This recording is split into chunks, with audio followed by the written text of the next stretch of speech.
Je suis aux abords de l'arbitre, que je vous le dis honnêtement, je m'en veux terriblement. Je suis au contact de l'arbitre qui fait des gestes et qui je pensais que la pénalité est beaucoup plus loin. Et je pensais qu'il allait nous expliquer la pénalité. En plus, on avait un joueur, on était à 14 à ce moment-là, on avait un joueur de première ligne qui était blessé. Et il s'est avéré que voilà, j'aurais dû, comme on nous le dit depuis tout petit, au lieu de me focaliser sur l'arbitre, me focaliser sur le ballon. Il faut être concentré sur le ballon. Et à partir de là, c'était trop tard, puisque quand l'arbitre s'est retourné, il a joué vite. Cette pénalité qui était à 5 mètres.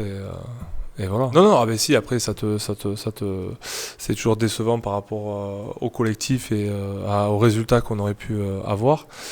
Après, maintenant, il faut passer à autre chose, hein, sinon c'est trop embêtant. On a eu beaucoup de déceptions et aussi comment dire, envie de positiver pour la suite, même si c'est très dur sur ces moments-là. Nous, on le savait pas, mais je crois qu'il y a rapidement des gens du staff qui nous ont dit que la qualification était encore possible. Et voilà, au vu de la physionomie du match, c'était très cruel. Mais voilà, on s'est montré parfois imprécis, mais surtout très valeureux face à cette équipe qui est je crois, première du championnat anglais. Chez elle, qui nous avait fait du mal à domicile et qui avait arraché le nul à la fin. Là, on est à quelques secondes de gagner.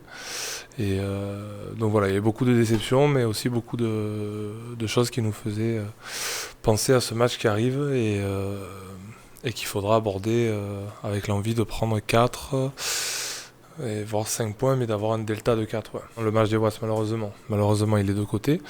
Ce qui sera validé, c'est la qualification. Si jamais on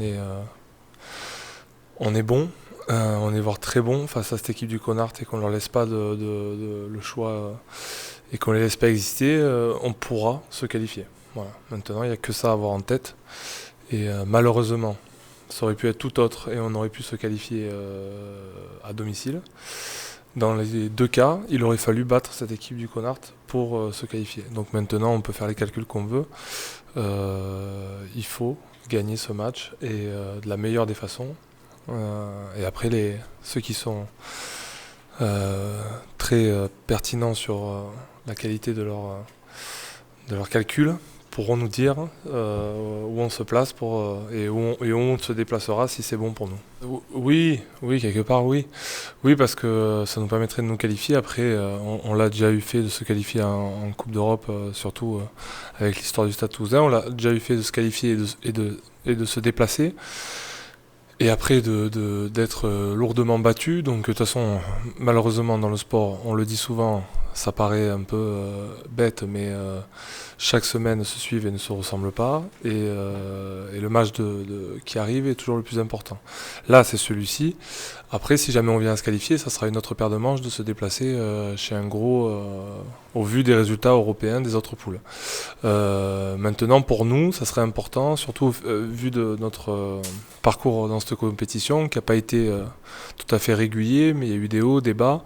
Mais force est de constater qu'on s'accroche et qu'on est toujours là. Et si on va le chercher, c'est-à-dire qu'on aura mis cette équipe du Connard à défaut, eh bien, on aura mérité notre qualification et après on verra ce qu'il adviendra. Mais au moins, ça nous permettra de continuer dans cette compétition. Ouais, c'est perceptible depuis le match à Grenoble qui nous a clairement rappelé que même face à une équipe qui est en difficulté, mais qu'on annonce moribonde, voilà, quand on n'y met pas les ingrédients dans le sport de haut niveau, on est à la fin, on est souvent déçu. Donc depuis ce match de Grenoble, il y a eu beaucoup de choses qui ont changé dans l'atmosphère du groupe. Maintenant, voilà.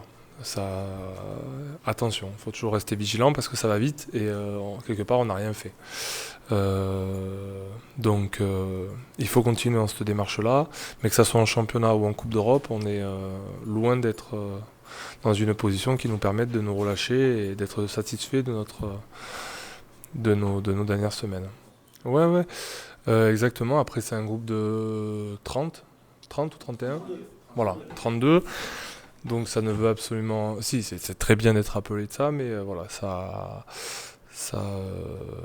appelle à faire le stage qui arrive très vite. Et ensuite on verra, mais honnêtement là, oui, c'est toujours important d'y être, mais ça c'est la partie individuelle presque. Et l'important là c'est le match du Connard et je suis bien placé pour savoir que tant qu'on joue pas le match avant le stage, si tout va bien, tu ne le vois pas, quoi. Si tu te fais mal au match, le stage, tu le vois pas. Tu comprends? Si je me refais mal un peu, même ne serait-ce qu'au doigt, ça c'est embêtant, hein, c'est rien le doigt, mais voilà, le stage, je le verrai à la télé, quoi. Donc j'ai le temps d'y penser au stage. Ouais, non, non, très bien, très bien. Si, non, mais tu peux toujours avoir un retour plus rythmé. Mais là, il y avait un très bon retour rythmé. Ouais. Mais faut pas croire, hein, il y a beaucoup de matchs de top 14 où ça paraît moins rythmé, il y a moins de temps de jeu, mais où ça cogne plus dur. Les molles portées, c'est dur. Les mêlées, alors surtout quand on joue devant. Je te dis pas que quand on joue une grosse équipe où ça s'affronte sous la pluie, je te dis pas que quand t'es ailier, tu te dis putain ce match il est intense, mais quand tu joues première ou seconde ligne, il y a des retours comme ça qui sont très durs aussi. Donc dans tous les cas, là c'était sur la course et l'intensité de mouvement, mais voilà, c'est très bien. Ouais. Notamment deuxième ligne exactement. Ouais. Non, non, bien sûr, ils ont fait des bons matchs, comme Nini Maka avant de se blesser a fait des bons matchs, comme Greg Lamboulé a fait des bons matchs. Moi, j'ai toujours l'impression que pour l'instant.